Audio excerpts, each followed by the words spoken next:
Hello दोस्तों, मेरा नाम है पवन और आपका स्वागत है हमारे चैनल मिक्स रिएक्शन वर्ल्ड में।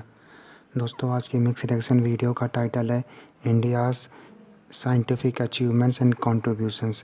तो चलिए दोस्तों, वीडियो शुरू करते हैं। लेकिन वीडियो शुरू करने से पहले अगर आप चैनल पर नए हैं तो आपसे रिक्वेस्ट है, चैनल को सब्सक्राइब, वीडियो को लाइक और शेयर ज़रूर करें। तो मिलते हैं दोस्तों वीडियो के अंत में। तो चलिए दोस्तों, वीडियो शुरू करते हैं। आज हम बात करने वाले हैं एंशिएंट इंडिया के साइंटिफिक अचीवमेंट्स की। रिलीजन, फिलॉसफी, लिटरेचर के साथ साथ एंशिएंट इंडियंस का mathematics, astronomy, science, medicine, Ayurveda, योग इत्यादि फील्ड्स में भी इमेंस कंट्रीब्यूशन रहा है। आइए हम एक एक कर सभी फील्ड्स के साइंटिस्ट्स और उनकी अचीवमेंट्स की चर्चा करते हैं। शुरू करते हैं मैथमेटिक्स एंड एस्ट्रोनॉमी से। Mathematics and astronomy. आपको यह जानकर आश्चर्य होगा कि मॉडर्न डे मैथमेटिक्स के कई थ्योरम्स और कॉन्सेप्ट्स एंशिएंट इंडियन मैथमेटिशियंस को पता थे, लेकिन प्रॉपर दस्तावेज और प्रचार प्रसार में कमी होने के कारण उन्हें वो स्थान नहीं मिल पाया जो उनके वेस्टर्न काउंटरपार्ट्स को मिला है। उदाहरण के लिए हम एंशिएंट ग्रीक मैथमेटिशियन यूक्लिड की पॉपुलैरिटी से बहुत हद तक परिचित हैं, पर आज हम कुछ इंपॉर्टेंट एंशिएंट इंडियन मैथमेटिशियंस और एस्ट्रोनॉमर्स के कंट्रीब्यूशंस को भी अच्छे से जानेंगे। इनमें सबसे पहले बात करते हैं बौद्ध्यान की। बौद्ध्यान ने कई कॉन्सेप्ट्स और थ्योरम्स दिए थे जिसे वेस्टर्न वर्ल्ड ने बाद में रीडिस्कवर किया था। जैसे उन्होंने सबसे पहले पाई का वैल्यू कैलकुलेट किया था, जिससे किसी भी सर्कल का एरिया और सर्कमफ्रेंस कैलकुलेट किया जा सकता था। उनकी किताब सुल्वसूत्रा में पाइथागोरस थ्योरम जैसा इक्वेशन हमें पाइथागोरस से पहले देखने को मिला है। अगले साइंटिस्ट हैं आर्यभट्ट। नाम तो सुना ही होगा। बौद्ध्यान की तरह आर्यभट्ट ने भी इंडिपेंडेंटली पाई की वैल्यू कैलकुलेट की थी। उनके हिसाब से पाई की अप्रॉक्सिमेट वैल्यू 3.1416 थी। आर्यभट्ट 5th सेंचुरी एडी के महान मैथमेटिशियन, एस्ट्रोनॉमर, एस्ट्रोलॉजर और फिजिसिस्ट थे। 23 साल की उम्र में ही उन्होंने आर्यभट्टय्या नाम की किताब लिख डाली थी, जो उनके समय की मैथमेटिक्स की कंप्लीट समरी थी।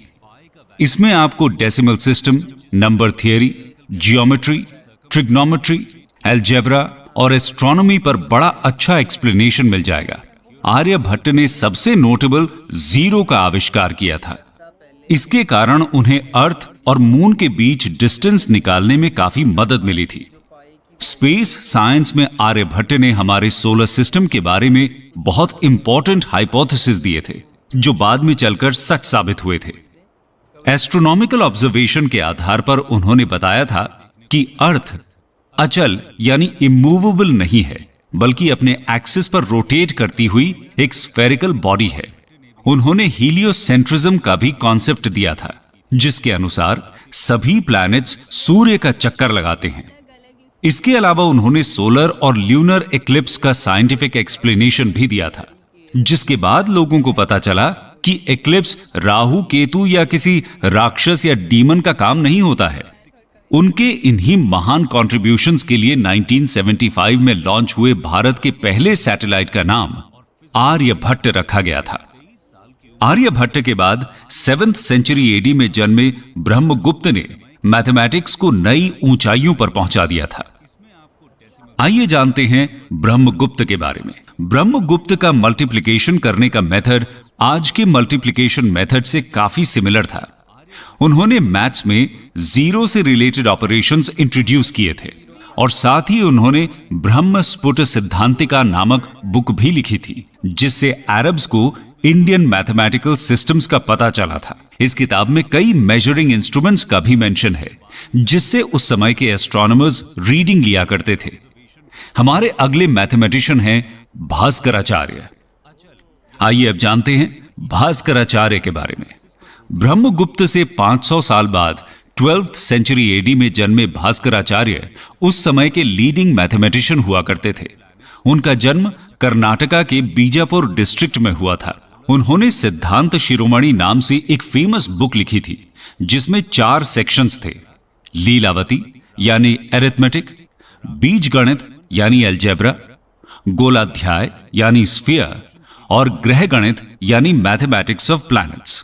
19th सेंचुरी में जेम्स टेलर ने लीलावती सेक्शन का इंग्लिश ट्रांसलेशन किया था, जिससे पूरी दुनिया को भास्कराचार्य के ब्रिलियंट मैथमेटिकल कॉन्सेप्ट्स का पता चला था। उन्होंने अलजेब्रिक इक्वेशन सॉल्व करने के लिए साइक्लिक मेथड इजाद किया था, जिसे यूरोपियंस ने बाद में इनवर्स साइक्लिक मेथड नाम से पॉपुलराइज किया।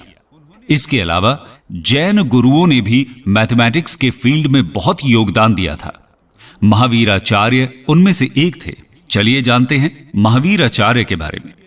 महावीराचार्य ने 850 एडी में गणित सार संग्रह लिखा था, जो आपको आज के अलजेब्रा टेक्स्ट बुक से काफी मिलता जुलता लगेगा। उन्होंने जॉन नेपियर के एलसीएम निकालने के मेथड से बहुत पहले एलसीएम निकालने का मेथड इजाद कर लिया था। मैथ्स और एस्ट्रोनॉमी के साथ साथ एंशिएंट इंडियंस ने साइंस के फील्ड में भी बहुत योगदान दिया था। आइए देखते हैं साइंस। साइंस की बात करें तो सबसे पहले नाम कनाद का आता है। 6th सेंचुरी बीसी में जन्मे Kanad Vaisheshika school of philosophy से ताल्लुक रखते थे। उनका असली नाम औलुक्य था, पर बचपन से उनकी रुचि कण यानी माइन्यूट पार्टिकल्स में थी, जिसके कारण उनका नाम कनाद पड़ गया था। आश्चर्य की बात यह है कि डाल्टन से करीब 2600 साल पहले उन्होंने एटॉमिक थ्योरी दी थी, जो मॉडर्न एटॉमिक थ्योरी के काफी करीब थी। कनाद के बाद 6th सेंचुरी एडी में जन्मे वाराहमिहिरा एंशिएंट इंडिया के दूसरे वेल नोन साइंटिस्ट थे। तो जानते हैं वाराहमिहिरा के बारे में। वाराहमिहिरा ने हाइड्रोलॉजी, जियोलॉजी, इकोलॉजी और एस्ट्रोलॉजी यानी ज्योतिष शास्त्र में बहुत बढ़िया काम किया था। फॉर एग्जाम्पल, अगर उदाहरण लें तो उन्होंने ऐसे 6 जानवरों और 30 पौधों के नाम बताए थे, जिससे ग्राउंड वाटर का पता लगाया जा सकता था। इसके अलावा बृहत संहिता नामक किताब में वाराहमिहिरा ने अर्थक्वेक प्रिडिक्शन पर एक पूरा चैप्टर लिखा था। उन्होंने पंच सिद्धांतिका नाम की किताब भी लिखी थी, जिसमें 5 एस्ट्रोनॉमिकल सिस्टम्स को डिस्क्राइब किया गया था। एस्ट्रोनॉमी के साथ साथ केमिस्ट्री के फील्ड में भी एंशिएंट इंडिया बहुत आगे था, जिनमें सबसे प्रमुख नाम आता है नागार्जुना का। जानते हैं नागार्जुना के बारे में। 10th सेंचुरी एडी में जन्मे नागार्जुना ने केमिस्ट्री और मेटलर्जी में कमाल का काम किया था। उन्होंने अपना पूरा जीवन किसी भी मेटल को गोल्ड में कन्वर्ट करने के रिसर्च में लगा दिया था, जिसे एल्केमी भी कहा जाता है। ऑल्दो वो पूरी तरह सफल नहीं हो पाए, पर उन्होंने इस प्रोसेस में एक गोल्ड प्लेटिंग टेक्नोलॉजी डेवलप कर ली, जो आज भी इमिटेशन ज्वेलरी बनाने में यूज किया जाता है। रस रत्नाकरा नाम की किताब में उन्होंने गोल्ड, सिल्वर, टिन, कॉपर जैसे मेटल्स के एक्सट्रैक्शन मेथड पर बहुत डिटेल में लिखा था। इसके अलावा मेटलर्जी में एंशिएंट इंडिया की प्राउएस का पता आप गुप्ता एज में बने दिल्ली आयरन पिलर से भी लगा सकते हैं, जिसमें आज तक जंग नहीं लगा है। यह तो थी केमिस्ट्री और मेटलर्जी की बात। एंशिएंट इंडिया में मेडिकल साइंस बाकी साइंसेस से किसी भी मामले में पीछे नहीं था। आइए देखते हैं मेडिकल साइंस। मेडिसिन और सर्जरी। मेडिकल साइंस के 2 प्रमुख डिविजन्स होते हैं। प्राचीन भारत में आयुर्वेदिक मेडिसिन और सर्जरी दोनों तरीके से मरीजों का इलाज किया जाता था। आयुर्वेदिक मेडिसिन में आत्रेय ऋषि और चरक का नाम सबसे पहले लिया जाता है। आत्रेय ऋषि द्वारा लिखी गई किताब आत्रेय संहिता दुनिया की ओल्डेस्ट मेडिकल बुक्स में से एक है। उसके बाद चरक भी आयुर्वेद के पायनियर डॉक्टर थे। वे महाराज कनिष्क के राजवैद्य यानी रॉयल डॉक्टर हुआ करते थे।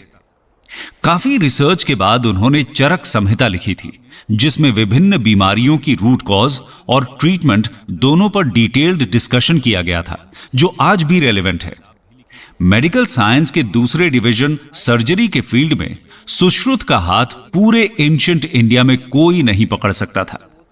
प्लास्टिक सर्जरी यानी राइनोप्लास्टी और कैटरैक्ट सर्जरी यानी ऑप्थेल्मिक सर्जरी के लिए सुश्रुत आज भी याद किए जाते हैं। उस समय नाक या कान काट देना कॉमन पनिशमेंट हुआ करता था। ऐसे में सुश्रुत द्वारा की गई सर्जरी से लोगों को नई पहचान मिली थी। सुश्रुत संहिता नाम की किताब में उन्होंने सर्जरी के अलावा 1100 बीमारियों और 760 मेडिसिनल प्लांट्स के बारे में भी बताया था। ये प्लांट्स आपको आज कई घरेलू नुस्खों में मिल जाएंगे, पर जरूरी नहीं है कि सारी बीमारियों का इलाज आयुर्वेदिक मेडिसिन और सर्जरी से ही हो जाए। कुछ बीमारियां खराब लाइफस्टाइल के कारण भी हो जाती हैं। प्राचीन भारत ने ऐसी बीमारियों से निपटने के लिए योग का इजाद किया। पतंजलि एंड योग। योग हीलिंग विदाउट मेडिसिन पर फोकस करता है।